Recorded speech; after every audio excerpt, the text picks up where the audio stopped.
Hello student, आज हम worksheet number 62 को डिस्कस करेंगे। यह वर्कशीट क्लास 6, क्लास 7, क्लास 8 के विद्यार्थियों के लिए है। वर्कशीट की डेट है बच्चों 15 सितंबर 2020। सबसे पहले बच्चों आपस में अपना नाम लिखिए और अपने क्लास टीचर का नाम लिखिए। तो आइए बच्चों चलते हैं हम आगे वर्कशीट पर। यदि आपने चैनल को सब्सक्राइब नहीं किया है तो सब्सक्राइब कर ले और वीडियो देखने के बाद लाइक और कमेंट जरूर करें। तो आज हम देखेंगे लद्दाख के बारे में, आपको जानकारी देते हैं बच्चों। लद्दाख अब क्या है, केंद्र शासित प्रदेश बन चुका है। जम्मू और कश्मीर के पूर्वी हिस्से में पहाड़ियों में बसा एक ठंडा रेगिस्तानी इलाका है क्या, लद्दाख। लद्दाख आपको यहाँ पर नक्शे में दिखाई दे रहा है, इस पॉइंट पर लद्दाख है बच्चों। यह इलाका हर वर्ष काफ़ी लंबे समय तक बर्फ से ढका रहता है। इस क्षेत्र में बहुत ही कम पेड़ उग पाते हैं। पीने के पानी के लिए लोग गर्मी के महीनों में पिघलने वाली बर्फ़ पर निर्भर रहते हैं। यहाँ के लोग एक ख़ास किस्म की भेड़ पालते हैं। लद्दाख के लोग एक ख़ास किस्म की एक भेड़ पालते हैं जिससे पश्मीना ऊन मिलता है। क्या मिलता है? पश्मीना ऊन। यह ऊन कीमती है, बहुत कीमती ऊन है, इसलिए पश्मीना शॉल बड़ी महंगी होती है। तो बच्चों पश्मीना शॉल पश्मीना ऊन से बनाई जाती है, जो कि एक भेड़ की ऊन है। और वह भेड़ कहाँ पाई जाती है? लद्दाख में, खास किस्म की भेड़। लद्दाख के लोग बड़ी सावधानी से इस ऊन को इकट्ठा करके कश्मीर के व्यापारियों को बेच देते हैं। मुख्यतः कश्मीर में ही पश्मीना शॉलें बुनी जाती है। यहाँ के लोग दूध से बने पदार्थ जैसे मक्खन, चीज़ों में खास तरह का छेना एवं मांस खाते हैं। कहाँ के? लद्दाख के लोग। हर एक परिवार के पास कुछ गाय, बकरी और याक होती है। तो ये आज हमने पढ़ा लद्दाख के बारे में। अब हम चलते हैं केरल के बारे में पढ़ेंगे बच्चों। तो केरल, आपको केरल की स्थिति दिखाई गई है। केरल कहाँ है? भारत के दक्षिण पश्चिमी कोने में बसा हुआ है केरल राज्य। तो केरल भारत के दक्षिणी पश्चिमी कोने में बसा हुआ राज्य है। यह एक तरफ समुद्र से घिरा हुआ है और दूसरी तरफ पहाड़ियों से।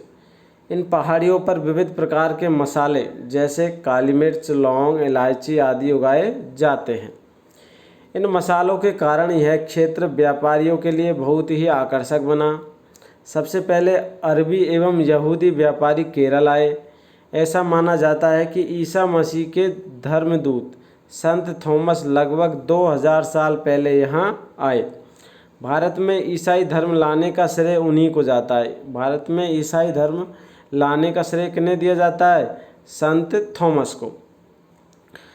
अरब से कई व्यापारी यहाँ आकर बस गए।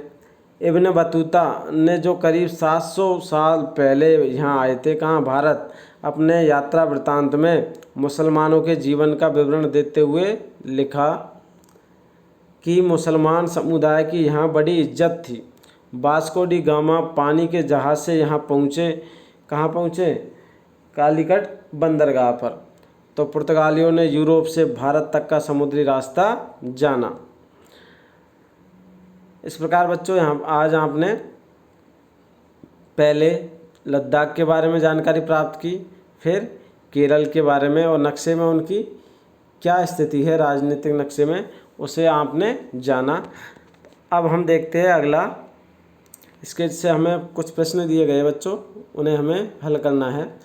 तो निम्नलिखित प्रश्नों के उत्तर दीजिए। पहला प्रश्न बच्चों, भारत के राजनीतिक मानचित्र में अपने गृह राज्य को खोजकर लिखना है बच्चों। तो आपका गृह राज्य कौन सा है, उस गृह राज्य को बच्चों आपको खोजकर लिखना है। तो मैं बता देता हूँ बच्चों, जैसे कि आपका गृह राज्य क्या है? दिल्ली है। तो दिल्ली कहाँ पर है बच्चों? यहाँ पर है, ये दिल्ली है।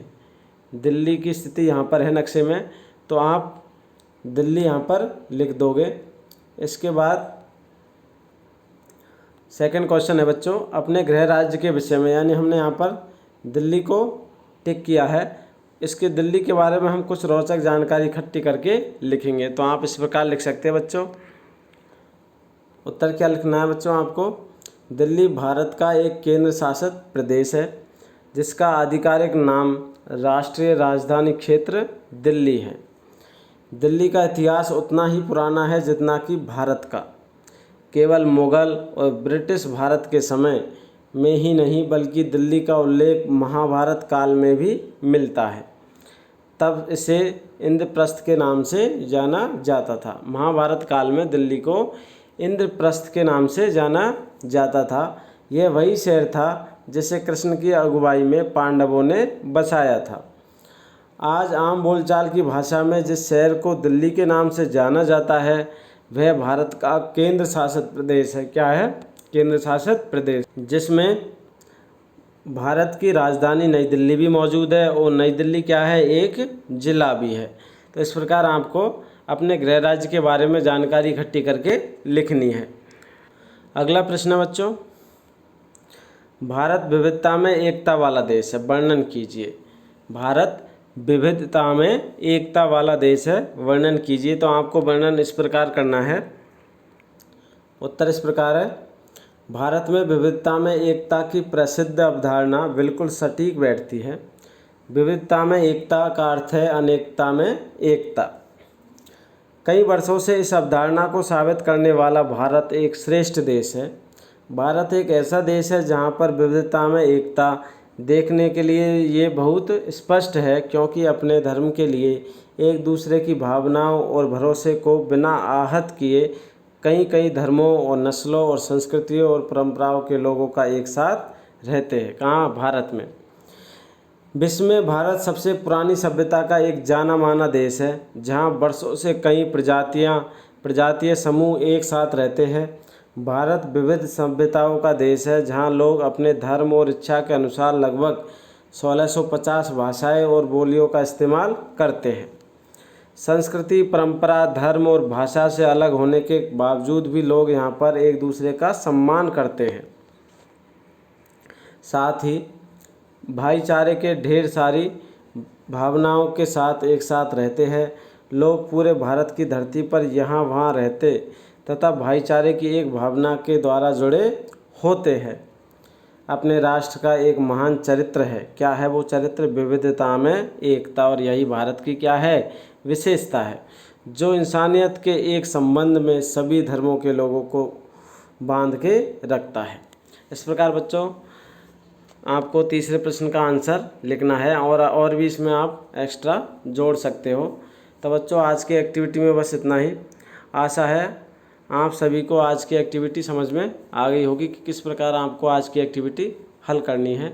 अब आप हमारे इस वीडियो को लाइक कीजिए, दोस्तों के साथ शेयर कीजिए और हमारे चैनल को सब्सक्राइब कीजिए। धन्यवाद। Thank you for watching.